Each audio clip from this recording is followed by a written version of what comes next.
Bonjour à tous, bienvenue au Passage des Artistes. Je vous convie aujourd'hui à une promenade humoristique et on en a besoin en ce moment. Alors on va se faire une petite promenade à travers le parcours du comédien Laurent de Funès. Digne héritier d'un patrimoine génétique gorgé d'humour et de dérision, une pincée de cynisme, hein, n'est-ce pas Laurent? Oui, bonjour. Et évidemment Seulement. dépourvu, j'ai envie de te dire dépourvu de vulgarité. Vous l'aurez compris, donc il est le premier petit-fils de l'immense Louis de Funès. Laurent, bienvenue au Passage des Artistes. Bonjour Jazia, merci. Je suis ravie de te retrouver, de t'accueillir au Passage des Artistes. Après une longue absence, j'ai envie de te dire, comment se porte Laurent en ce moment, par cette période un peu funeste? Oui. Eh bien, Laurent, il se porte un peu comme beaucoup d'artistes qui attendent de faire son travail. Ça devait déjà être fait en avril dernier, lors du confinement. Je devais monter sur scène pour une pièce. Et puis que j'ai écrite. Et puis on a Elle s'appelle comment? Alors dis-nous un peu. Ah, ça y est, Comment je vais tout s'appelle? savoir. Ah ben, je suis là pour ça. Un grand cri d'amour. Ouais. Donc c'est une pièce qui retrace comment Laurent il est arrivé sur scène. En fait, les difficultés liées à ce nom pour arriver dans ce métier. On en Finalement, parlera d'ailleurs. dans tous les métiers, il peut y avoir des petits soucis. J'en ai jamais eu avant dans la publicité, mais c'est vrai que dès que je me suis attaqué un peu au show business, ça a été un peu plus dur. Bon, alors évidemment, je suis allé un petit peu plus loin, j'ai un peu imagé tout ça, hein, tu t'en doutes. Et j'en ai fait quelque chose de très comique, en fait, complètement délirant. Ouais, décalé comme je te connais. Décalé à mort, deuxième degré, évidemment, et qui reprend un peu toutes les thématiques, Ouais. je dirais, de ce qui se passe en ce moment depuis quelques années. Alors, avant d'aborder le Oui. cœur du sujet, puisqu'on Oui. va parler de ton parcours, bien évidemment, moi j'aimerais, si tu le permets, que nous puissions rendre hommage à ton grand-père, Louis de Funès, qui est parti il n'y a pas si longtemps, en 83, mais on aurait dû fêter son anniversaire. Donc il est décédé le 27 janvier 83. Est-ce que tu as un souvenir de ce triste jour?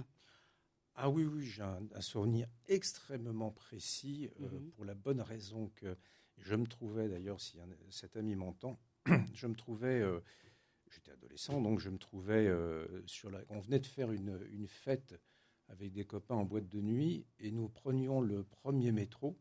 Je crois que ce n'est pas le premier ou le deuxième ou le troisième, il était 6 heures du matin, on était bien allumés. Et on était sur le quai, et puis donc j'ai cet ami, Christian, qui me dit Laurent, tu devrais rentrer chez toi. Bah, je dis je dis, tu veux que j'aille maintenant, c'est ce que je suis en train de faire. Et donc il me dit non, mais c'est pas ça, je te dis ça parce qu'il s'est passé quelque chose dans ta famille. Je dis bon, j'étais devin maintenant, c'est très bizarre, je le voyais, il n'était pas bien. Et puis donc je le vois, et puis je suis son regard. Et là, je me retourne et je vois dans le kiosque la photo, en gros, Louis de Funès est mort. Donc c'est vrai que c'est comme ça que j'ai appris, le 27 janvier, le 28, donc au matin. Nous étions en boîte de nuit, nous rentrions évidemment après avoir fêté ça. Et donc vers 6 heures du matin, la première presse qui sortait, j'étais pas au courant, bien sûr. Mon père l'était déjà, hein, bien évidemment. Et donc voilà comment j'ai appris ça. Donc un jour un peu particulier, on va dire. Et quel rapport entretenais-tu avec ton grand-père? Alors, la question peut être complètement stupide parce qu'on ne pose pas ce genre de questions à la base, mais est-ce qu'il était un grand-père ordinaire? Est-ce qu'il était comme à l'écran, drôle, sévère? C'est toujours cette question est drôle parce que, alors il faut savoir que moi je l'ai connu effectivement sur une tranche de vie qui était dès ma naissance jusqu'à l'âge de 15 ans. Et puis, en fait, on ne s'est pas vu très, très, très souvent. On se voyait quand j'étais petit beaucoup plus parce qu'il était à Paris. Et puis après, ça a été beaucoup plus espacé quand il est parti au château pour des raisons familiales. Je dirais pas si simples. Les deux familles, nous étions une première famille, il y avait une deuxième famille. Et donc, il venait souvent nous voir en cachette, hein, bien évidemment. Dès qu'il avait l'occasion, il appelait, il venait nous voir et tout. Oui, c'était quelqu'un de tout à fait normal. Quand j'étais petit, je n'avais pas conscience, en fait. Pas du tout. Donc, c'est difficile d'en parler quand j'étais enfant. j'avais une notion quand même, hein, parce que je voyais les gens, nous on regardait pas vraiment la télé à cette époque et tout, donc on allait au cinéma, mais bon, je me suis rendu compte très vite quand on allait voir les films dès que ça sortait, que c'était lui à l'écran. Mais c'est vrai qu'après, en grandissant, j'ai appris à vivre avec ça. Et puis, mais c'était quelqu'un de tout à fait normal, d'apparence comme ça, très timide. Mais dès qu'il était plus à l'aise et tout, il était tout à fait... c'était quelqu'un de posé, de gentil, qui n'était pas forcément austère du tout d'ailleurs. Et très professionnel. Très professionnel, mais je n'ai pas connu d'austérité chez lui. Aucune austérité. J'imagine qu'on a dû te poser la question, mais ton meilleur film, celui que tu pourrais te regarder en boucle pendant... Alors déjà, les films que j'ai préférés avec lui, c'est toujours des films de Gérard Houry, parce que j'ai toujours trouvé que Gérard Houry avait fait des films extrêmement bien écrits, très bien filmés, et qui s'adaptaient parfaitement à la personnalité de mon grand-père. C'est-à-dire que mon grand-père, j'ai toujours eu cette vision, pour moi, c'est l'acteur le plus américain des Français. Pour quelle raison ? Ça n'a jamais été dit, mais j'ai toujours trouvé qu'il avait une façon très américaine de jouer, d'abord très précise. Je ne dis pas que les acteurs français ne sont pas précis, mais il y a un jeu à la française qui est très proche de la réalité, finalement. D'ailleurs, on te demande souvent de jouer, quand on te dit en France, tu joues naturel. Je ne sais pas ce que ça veut dire, parce que est-ce qu'un acteur est naturel ? Est-ce qu'on lui demande de jouer naturel ? Lui, il ne jouait pas naturel. Je veux dire que, bien évidemment, il avait composé avec un personnage qui est quand même un peu de lui, bien sûr, parce que bon, ça, sa tête, il l'avait, c'était pas inventé. C'était lui, mais il avait quand même... Donc, c'est une méthode américaine de travail. Quelque part, il jouait comme un Américain. Il n'y avait pas de surjeu, il y avait beaucoup de précision, beaucoup de puissance de jeu. Et c'est ce qui fait qu'aujourd'hui, avec des scénarios aussi puissants que ceux de Gérard Houry et une technique aussi forte que la sienne et un génie comme le sien, on arrive toujours à regarder ces films 100 fois, sans jamais se lasser. Et rire autant. Et rire autant à chaque fois. T'as aussi La Folie des Grandeurs. Moi, j'ai adoré. Il est là. Le truc, les pompons. Mais c'est épouvantable. La première séquence, quand il arrive avec son pompon tout vert, là, c'est terrifiant. C'est terrifiant. Tu sais quoi ? On va se faire une petite pause. Ah bah déjà oui, on va se faire une petite pause.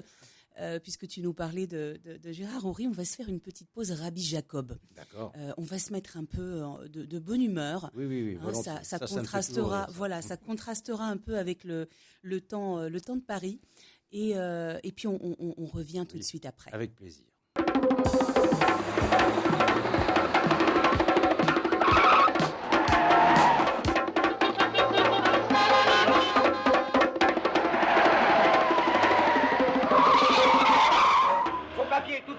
Je voyage toujours sans papier. D'ailleurs, je n'ai ni permis de conduire, ni carte grise, ni assurance, ni vignette. Comment vous appelez-vous ? Victor Pivert, comme l'oiseau.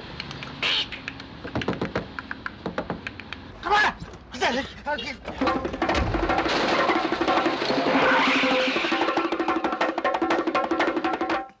C'est de l'hébreu. Ça se lit de droite à gauche, comme l'arabe.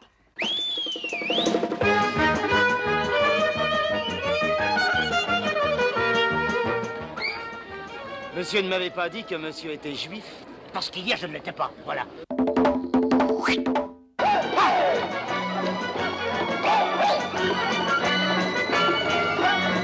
Je ne suis pas juif. Vous, monsieur le rabbin ?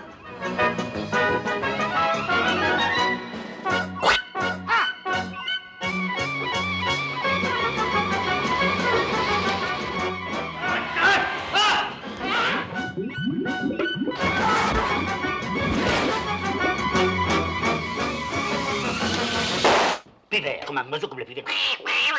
Surtout, ne bougez pas. Messieurs, votre verdict. La mort.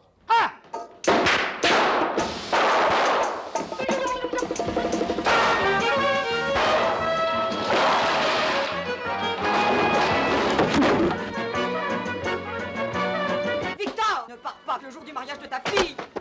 Tu m'entends, Victor ? Moi aussi, je marie ma fille. Félicitations. C'est pas ma fille. La mariée, elle est noire. Elle est noire. Et moi, regardez comment je suis. On va dire, on va pas en voiture, où ça ? Vite, vite, allons, vite, vite, allez, vite, au malheur, rattrapez-les. Mon bâton, on m'a volé mon bâton. Au voleur. Criez pas comme ça. Dieu. Ah, mon chapeau, j'y vois rien. Attends, ça va bien. Mon chapeau. Une grimace et vous êtes mort. Je fais pas de grimace, mon Dieu.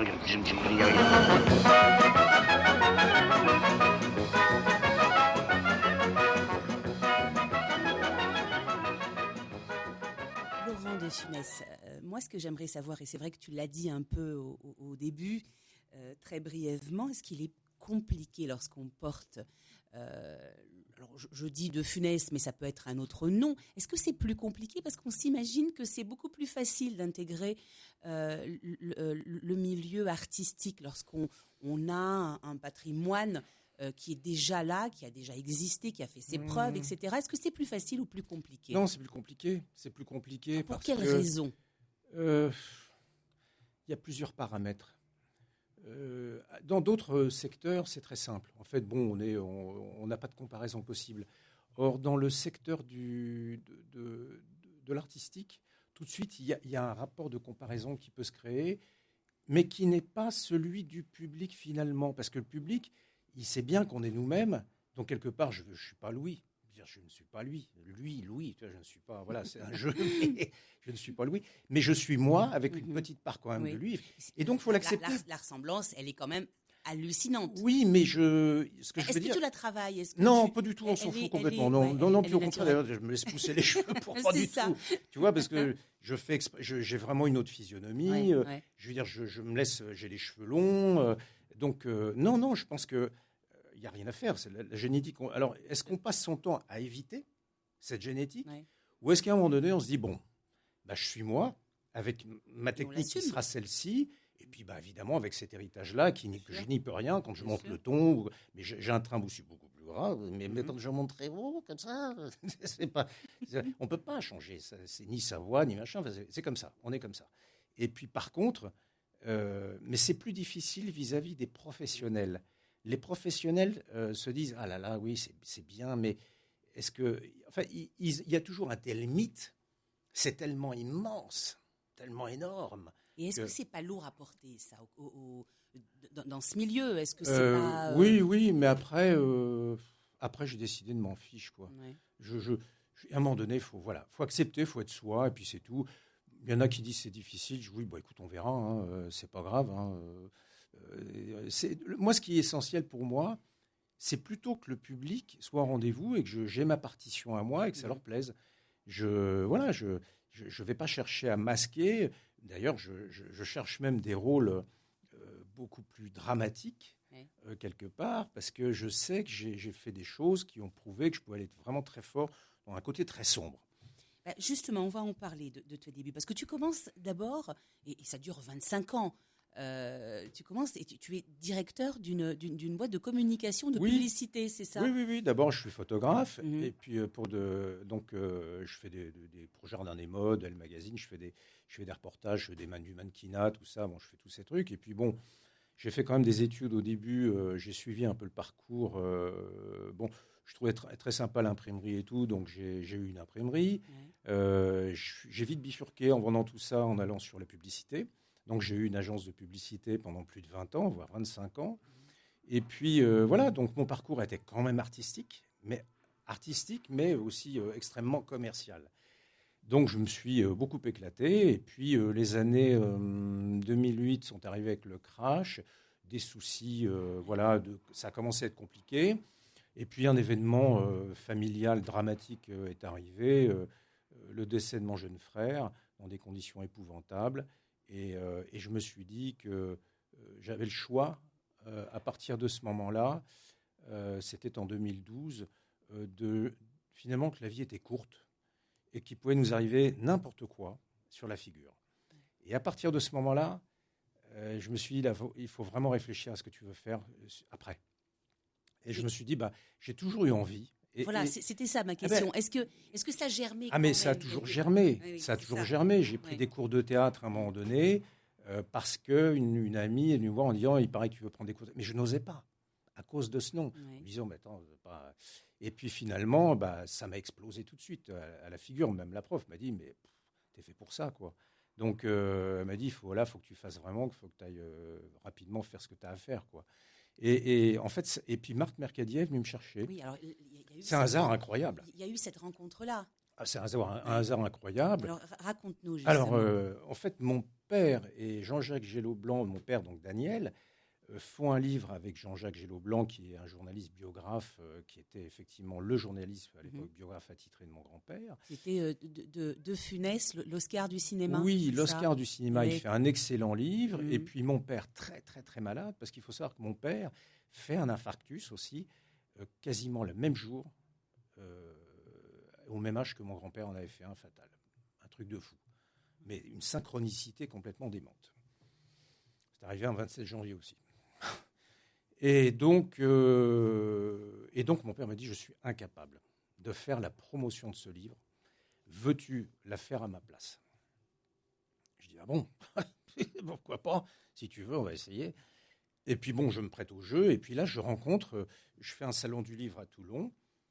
Et puis, il y avait Marthe Mercadier et puis d'autres acteurs très connus. Il y a Richard Boringer qui était à ma gauche.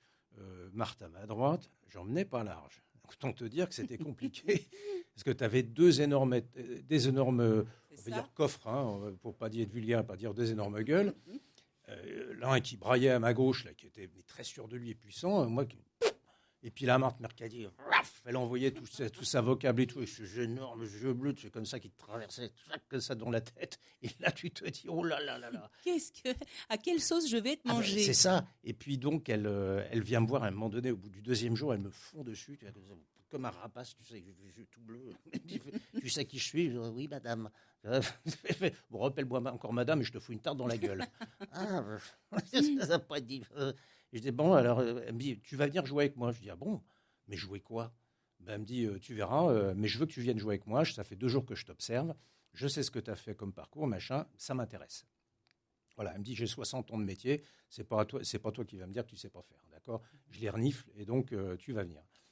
Et donc, je suis parti avec Marthe. Ça s'est passé pendant 1 an. Marthe était quelqu'un de très fort caractère. Ça s'est bien passé, tantôt on s'engueulait comme du poisson pourri. Mais c'était une belle expérience avec elle. C'était une personne très touchante. Et est-ce qu'à partir de là, tu as pris de l'assurance? Est-ce qu'à partir de là, tu t'es dit, bon, finalement, je peux avoir une légitimité, oui. Je peux continuer dans même, ce parcours-là. même si je n'étais pas encore dans ma sphère personnelle. C'est-à-dire que finalement, je jouais un texte qui n'était pas le mien, une partition que je n'avais pas décidée. Donc oui, en même temps, les planches, je connaissais, j'avais déjà fait mes essais sur les planches, j'adorais ça, je le savais. L'expérience professionnelle m'a amené un plus, évidemment, c'est d'être confronté à des salles pleines. C'est pas tout à fait pareil. Quand tu rentres dans des salles de 800-900 places pleines, c'est pas pareil. Hein. Donc, et avec évidemment la trouille au ventre comme Marthe, que je regardais face en face avant que le rideau s'ouvre. Elle était complètement comme ça, et elle avait la trouille tout le temps. Elle me dit, mais c'est normal. En tout cas, il paraît que c'est un signe de talent. Le trac. Voilà, mais je pense que c'est un signe tout court. On va le prendre comme ça. C'est un signe tout court, voilà, parce que tu fais dans ton froc, parce que tu as des gens qui t'attendent derrière, et que tu sais qu'il va falloir donner tout ce que tu as, et qu'il faut être bon. Puis tu as quand même une masse de textes à te rappeler. Il faut être précis, il faut le jouer. Le tout n'est pas de le posséder, de l'avoir en tête, mais il faut en plus l'interpréter. Voilà. T'es plutôt cinéma ou théâtre, toi? T'es plutôt. Oh là, je serais extrêmement prétentieux de dire que aujourd'hui je suis l'un ou l'autre. Non, mais je veux dire, qu'est-ce qui te plairait si demain on te propose 2 projets? Ah mais on me les a proposés, ça y est. Donc j'ai les 2. Et tu es bien dans le temps. Ah, je suis bien dans les deux, j'adore. Oui. J'ai fait un film il y a 1 an et demi. J'ai tourné un film on va dire un premier rôle, qui est un film canadien qui a été réalisé par Eric Atlan. Et donc, je me suis senti comme un poisson dans l'eau, dans les studios. Ça a complètement flingué. J'étais complètement parti en vrille et tout, mais j'adore. C'est-nous un petit pitch, tiens, du film. Ah, le pitch, c'est. Alors, c'est un peu c'est un film un peu comme Roger Rabbit, avec un personnage réel et des personnages animés selon une technique particulière. Et il s'agit, en fait, je suis un peu le rôle d'un Jiminy Cricket qui suit le parcours d'un enfant, tout son parcours initiatique, et qui va évidemment, il va lui arriver des tas de trucs épouvantables. C'est plein de bon sens, de morale, de philosophie. Et moi, je suis cette conscience qui accompagne cet enfant et la conscience va en plein sa gueule. Je veux dire, c'est évident. Et je suis complètement hystérique, déchaîné, je me noie. Et tout. C'est un beau film qui était très dur pour moi à tourner parce que je tournais face à un écran vert. Quand même. L'exercice est quand même assez compliqué. Pour une première, c'était violent, on va dire. Et puis, mais bon, ça s'est super bien passé. J'étais très content. On a tourné ça à Brie-sur-Marne, dans les studios. C'est beaucoup de concentration aussi. C'est un vrai métier. C'est très différent de la scène. Quelle est justement la différence entre... Parce que moi, je pose très souvent la question. La différence. Et les réponses sont très différentes selon les artistes. Oui, alors moi qui suis... alors, je pense que les réactions sont différentes parce que les artistes sont des artistes qui ont déjà...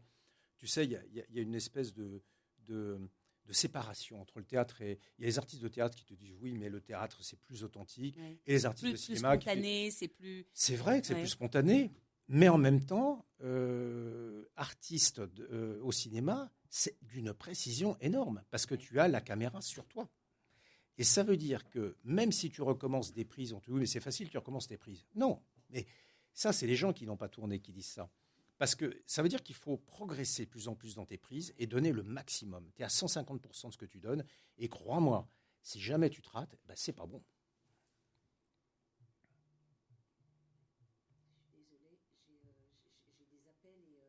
Ah ben coupe. Ouais, c'est ce que je fais toujours. J'ai pas eu la présence d'esprit de couper. De toute façon, là,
Le cinéma étant effectivement quelque chose c'est un scalpel en fait. Ouais. C'est un véritable scalpel. Donc c'est très dur aussi, parce que c'est pas parce qu'on reprend 10 fois une scène que c'est facile. Parce que ça veut dire qu'il faut donner toute l'énergie que l'on a, la subtilité dans chaque scène, tout ce qu'on peut apporter intérieurement au rôle. Et chaque chose que l'on va apporter va se voir dans le regard, dans la gestuelle. C'est beaucoup plus analysé. Donc c'est aussi très, très, très dur. Il faut du rythme.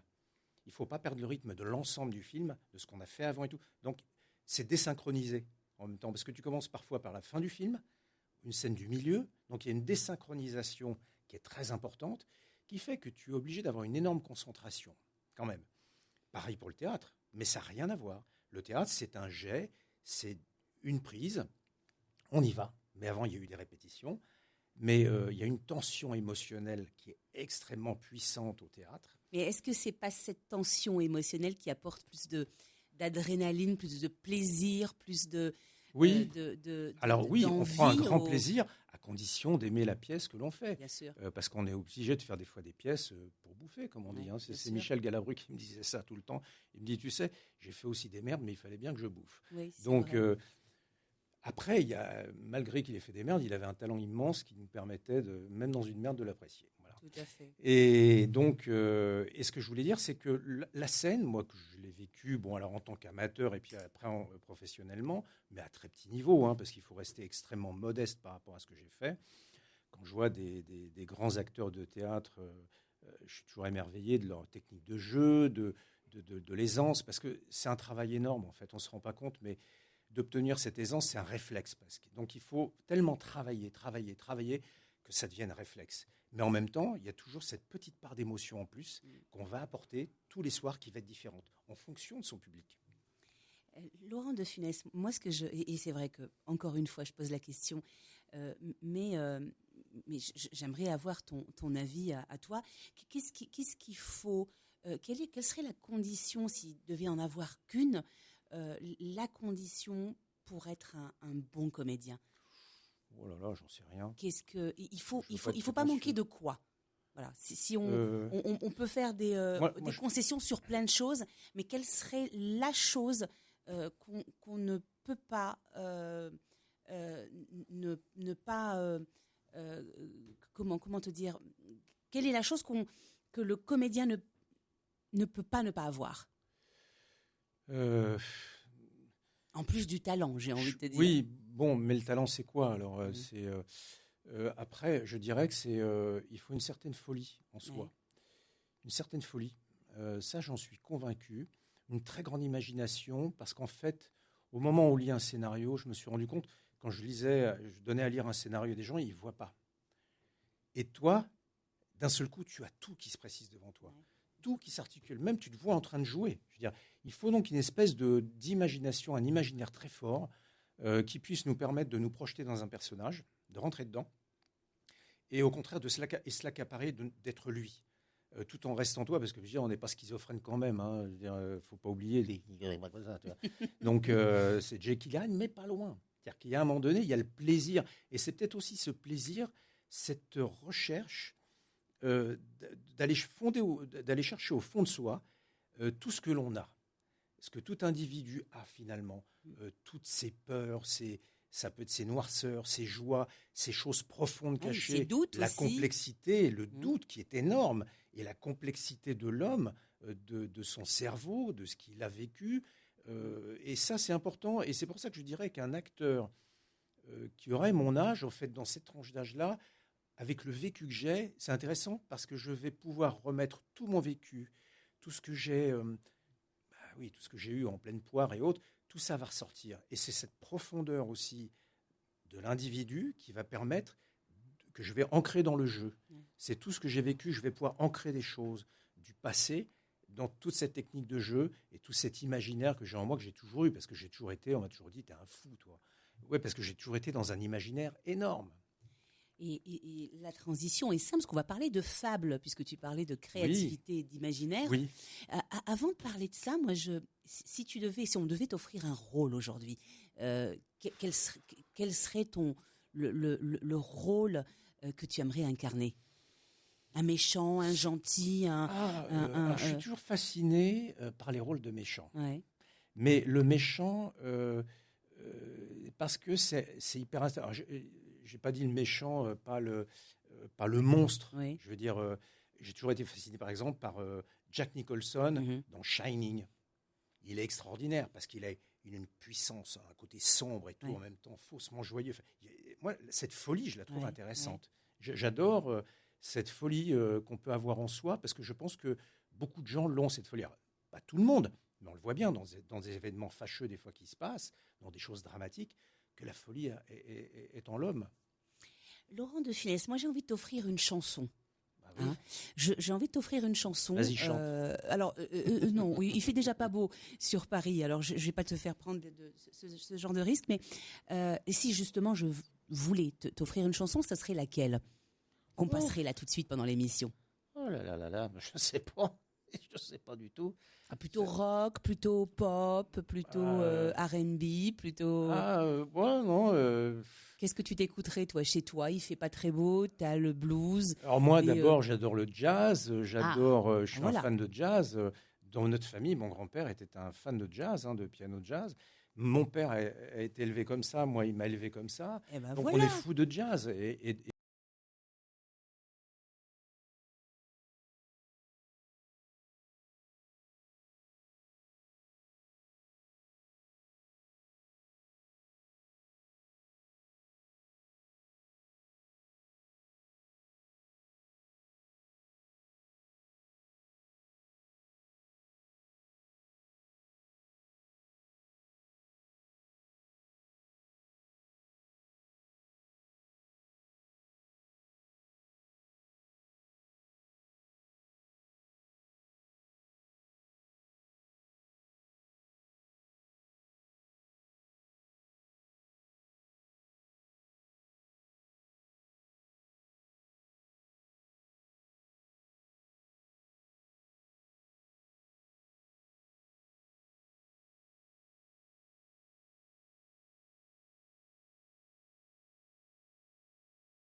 ...1 mile in fog patches and showers early Friday, but improving to greater than 6 miles on Friday morning. Stars shining bright above me. Night breezes seem to whisper sycamore tree. Dream a little dreamer.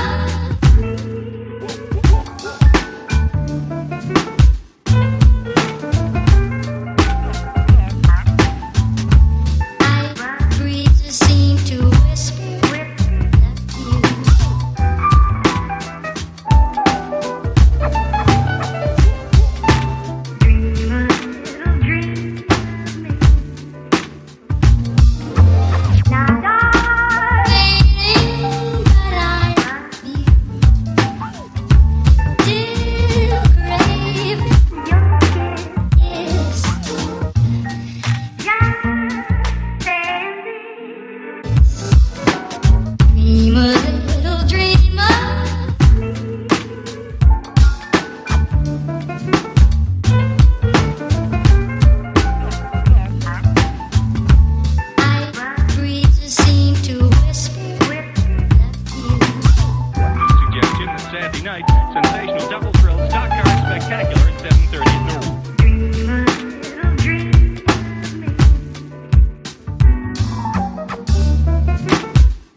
Armand de Funès, j'ai encore le plaisir de te poser quelques petites questions au passage des artistes, si tu nous le permets. On va parler de fables. On va parler de fables. J'ai eu l'occasion et le plaisir d'en écouter quelques-unes. Et c'est vrai que si je devais donner mon avis, on est englouti dans un monde complètement imaginaire. Oui, merci. Alors, je ne sais pas si ça passe par ta voix, parce que Oui.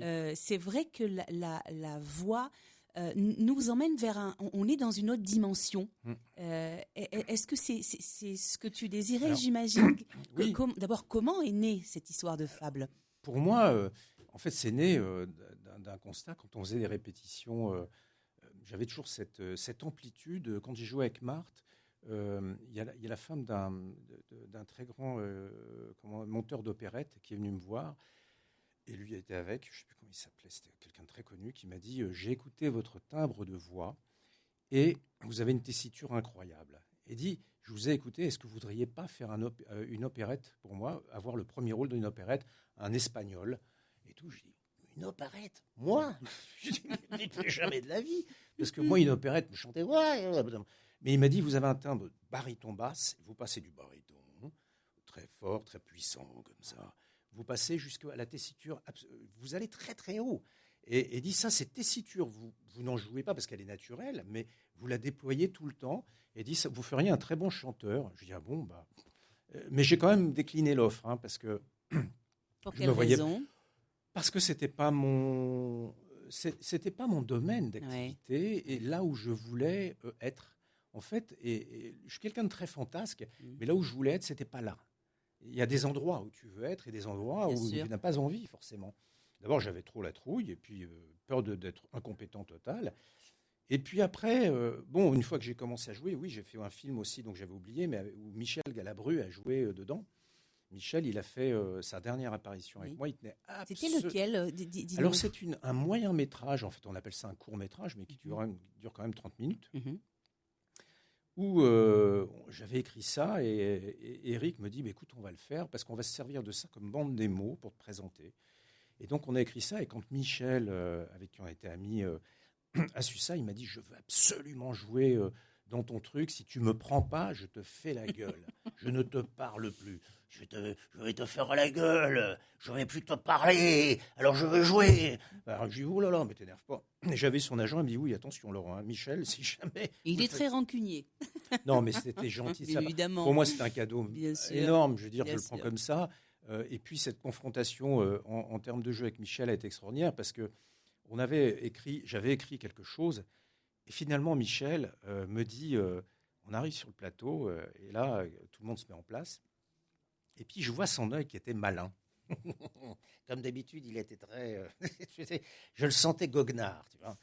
Et donc, je dis, mais qu'est-ce qu'il a? On avait un petit peu bu, on avait arrosé. Et il me dit, tu sais ce qu'on va faire? J'ai une idée. On va improviser. Bon, ça, c'est je folklore. dis, écoute, moi, Michel, non, moi ça m'amuse, j'adore improviser. Donc, mais je lui dis, le réalisateur, là, en face, les caméras, qu'est-ce que... Eric me dit, bon, vu la stature du gars, on va pas lui dire non. On peut se permettre. On peut se permettre et on verra. Et si c'est pas bon, bah, on fait autre chose. Et là, Michel est parti dans un truc, il avait sûrement déjà cette idée en tête. Il est parti d'un truc, c'était une scène où je le rencontre, et puis, en fait, je lui dis que je veux faire du cinéma, mais du film dramatique. Un film dramatique. Je veux être pris dans le dramatique, mais je ne veux pas faire du comique. Et il me dit, et là, il est parti dans un truc. Ah, vous reniez la famille, hein? Il est parti dans un truc, le Michel. J'ai dit, oui, il va. Et en fait, il allait dans son petit chemin pour une espèce d'adoubement, en fait, de reconnaissance. Et comme s'il me parlait, en fait, il avait envie de parler à Louis. Et d'un seul coup, je me dis, mais il me parle ou il ne me parle pas? Et en fait, dans le film, il me prend pour Louis. Il est parti en vrille, Michel, parce qu'il s'est laissé complètement aller. Et en fait, ça a créé un moment d'émotion, parce qu'il m'a surpris. Il m'a pris comme ça au vif. Et il a simulé un truc que j'ai très vite perçu. Il a simulé sa mort, sa petite mort. Passation plus Et je m'en suis rendu compte. Et la scène était tellement émouvante. On a fait ça d'un jet, d'une seule prise. Je suis reparti avec la larme à l'œil. Ouais. Je sors du truc parce qu'il y avait une tension entre nous qui était extrêmement forte. C'est une scène où on a donné beaucoup d'émotions tous les deux et lui aussi. Il me l'a dit, il y a eu beaucoup d'émotions entre nous et c'était palpable. C'était même sur le plateau, ils m'ont dit pouf. Mais Michel, il a su envoyer ça, quoi. Et c'est un court-métrage qu'on peut retrouver où? Ah oui, en fait, on va le présenter aussi. On va le mettre avec donc les aventures de Dumpy Toys, qui va être lancé bientôt au Canada. Donc. Et puis après, il va revenir en Europe, le film. C'est les Canadiens qui vont le lancer au Canada.